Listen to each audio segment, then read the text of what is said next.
Good morning, Patriot fam. Happy Monday. You know, it's kind of scary when your tech team goes, ready or not, here we go.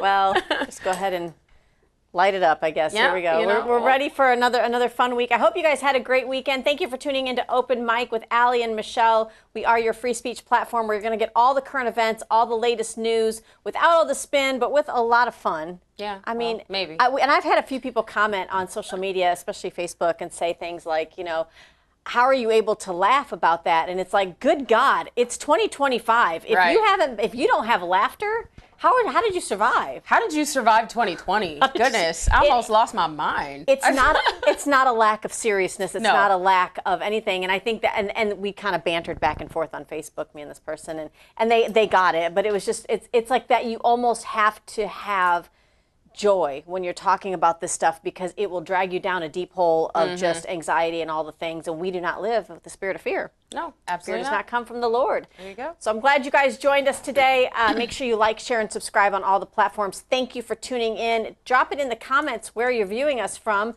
Allie, I did want to say before we get started, we did have a really cool response online to your request to repeal the Smith Modernization Act. Yes. And this gentleman came on and said, his name's Charles Dan. He says, she's speaking the pure truth, meaning you.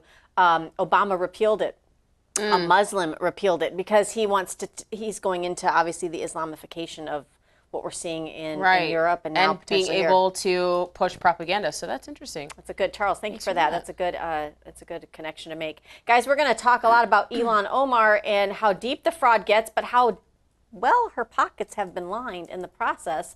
You can make that what you will. Our good friend Nick Sortor was not treated too nicely outside of a New Orleans ICE facility. We'll go into that a bit.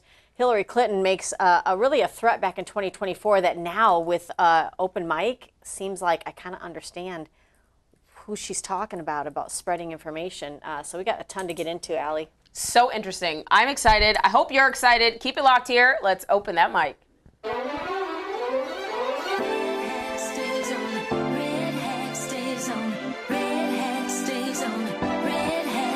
Taking back our freedom, back to where we started. We're wearing our red hat tonight. It takes more than just a feeling. Oh, better be believing, and America's gonna be home. What do you do when they try to cancel you? MAGA Nation, we cancel proof. My red hat stays on. My red hat stays on. You know I love God, but in Trump I trust. November 5th, he gon' ride with us. Our red hat stays on. Our red hat stays on. It's the mayor of MAGAville, the RNC King. 2024, freedom gon' ring. Mr. Red, White, and Blue. I'm still fighting for each one of you. And keep your red hat. Keep it on. What do you do when they come for you? Freedom's what you got to know. All right. Keep that metaphorical red hat on. Uh-oh. What'd you find? Donald Trump, our president, posted about Marjorie Taylor Greene this morning on Truth Social. The only reason Marjorie, traitor, brown, Greene turns brown under stress, went bad is that she was jilted by the president of the United States. Certainly not the first time she has been jilted. Too much work, not enough time, and her ideas are now really bad. She sort of reminds me of a rotten apple. Marjorie is not America First or MAGA because nobody could have changed her views so vast, and her new views are those of a very dumb person. Oh my gosh. That was proven last night when washed up Trump-hating 60 Minutes correspondent Leslie Stahl, who still owes me an apology from when she attacked me on the show with serious conviction, that Hunter Biden's laptop from hell was produced by Russia, not Hunter himself. Totally proven wrong. Interviewed a very poorly prepared traitor who, in her confusion, made many really stupid statements. My real problem with the show, however, wasn't the low IQ traitor. It was that the new ownership of 60 Minutes, Paramount, would allow a show like this to air. Caps, they are no better than the old ownership. Who just paid me millions of dollars for fake reporting about your favorite president? Yeah, they did. Wow, me. Since they bought it, 60 Minutes has actually gotten worse. Oh, well.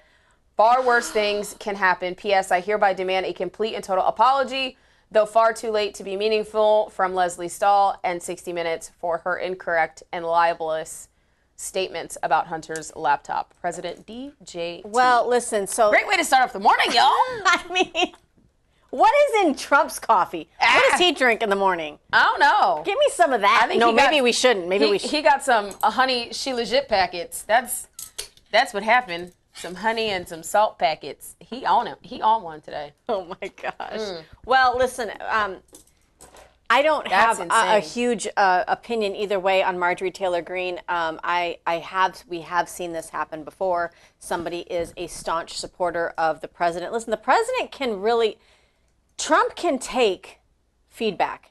He can take pushback. He can take an opinion that's not always a tickling to his ear, if you know what I mean. Right. He really can. He's got thick skin. So I don't take this as somebody who is, as Trump is upset that somebody's, No. that as we're finding out all this money, the taxpayer money from Minnesotans, is going to support Somali terrorists and being hijacked. And the governor knew the whole time. The attorney general knows and still won't do anything about it. He's doubling down on not doing anything about it. My question is, what is the role of the federal government when mayors and governors and attorney generals of the state can't do their job? What is the proper role? Well, you're about to find out, I think, because we're also looking at... Women never ask questions they already know the answer to. That's the setup. They don't already know. That's the setup. If a Latina in your life has asked you a question, sir, she already knows the answer. 10 times out of 10, she already knows the answer. You. Oh, All right, boy. so take a look at, some people are asking the Especially if questions. she's anointed. Go ahead. Because the Lord gonna tell her before anybody else do. Don't mess with my daughters. That's what the Lord says. So many people are asking the question now about Ilhan Omar's wealth.